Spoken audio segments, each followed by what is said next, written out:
Hello and नमस्ते, तपाईहरु सबैलाई टेक्निकल टेक्निक युट्युब च्यानलमा स्वागत छ। आज हामी सुर्खेत आईटी सेन्टरमा कस्तो ल्यापटपहरु पाउँछ र तपाईहरुलाई कति बजेट अनुसार कस्तो ल्यापटपहरु तपाईहरुले छान्न सक्नुहुन्छ र तपाईहरुले के काम गर्दै हुनुहुन्छ र कस्तो ल्यापटपहरु प्रयोग गर्दाखेरि चाहिँ तपाईहरुलाई एकदम उपयुक्त हुन्छ भनेर हामी तपाईहरुलाई जनरल नलेजहरु दिन लागिरहेका छौं। आज हामीसँग हुनुहुन्छ सुर्खेत आईटी सेन्टरबाट ओनर हुनुहुन्छ पूर्णदेव अधिकारी। उहाँसँग आज हामी ल्यापटपको बारेमा पुरै डिस्कस गर्नेछौं। कृपया तपाईहरुले भिडियो पुरै हेरिदिनु होला।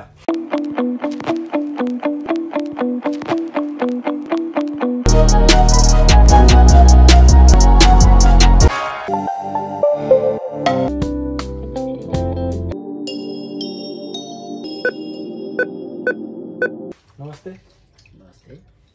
हामी सुर्खेत आईटी सेन्टरबाट करिब 15 वर्ष अगाडिदेखि सुर्खेतमा सूचना सञ्चार र प्रविधिको क्षेत्रमा टोटल आईटी सोल्युसनको रूपमा चाहिँ सुर्खेत आईटी सेन्टर कार्यरत छ।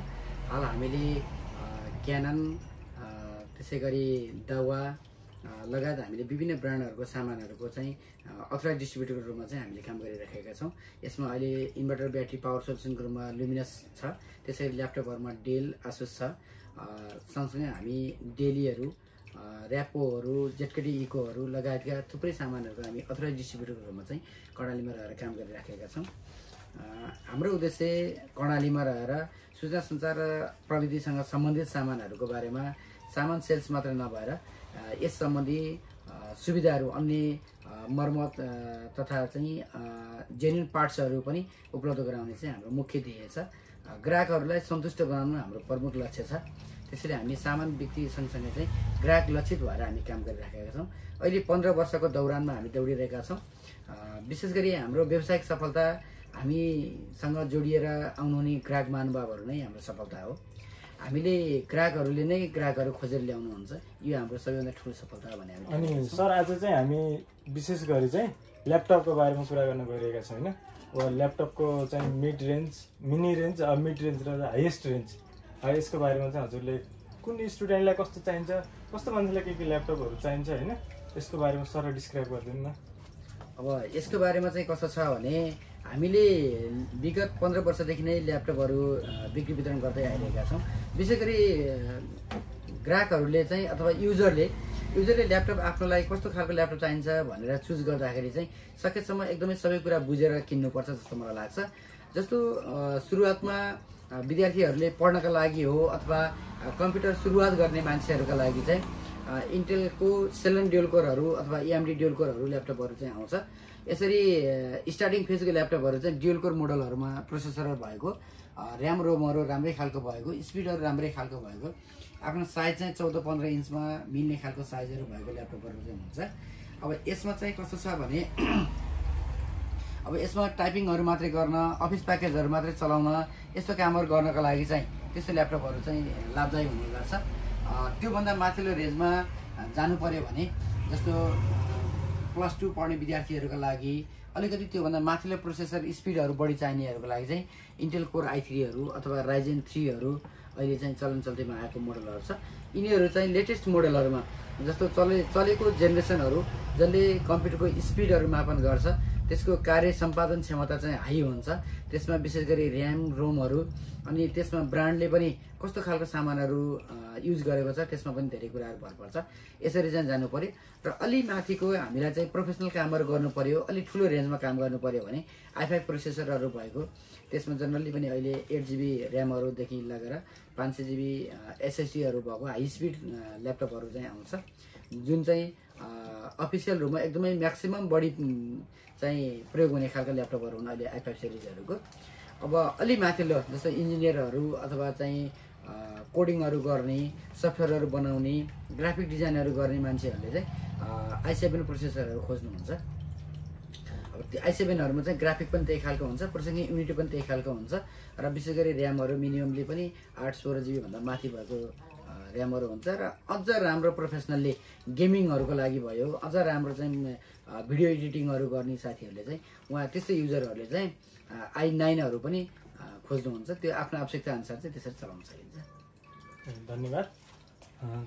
तपाईहरुले स्टुडेन्टहरुलाई, अफिसरहरुलाई हैन त्यसपछि हाई लेभलहरूलाई सबैजनालाई क्याटेगोराइज गरेर नै ल्यापटपहरू दिनुहुन्छ होइन।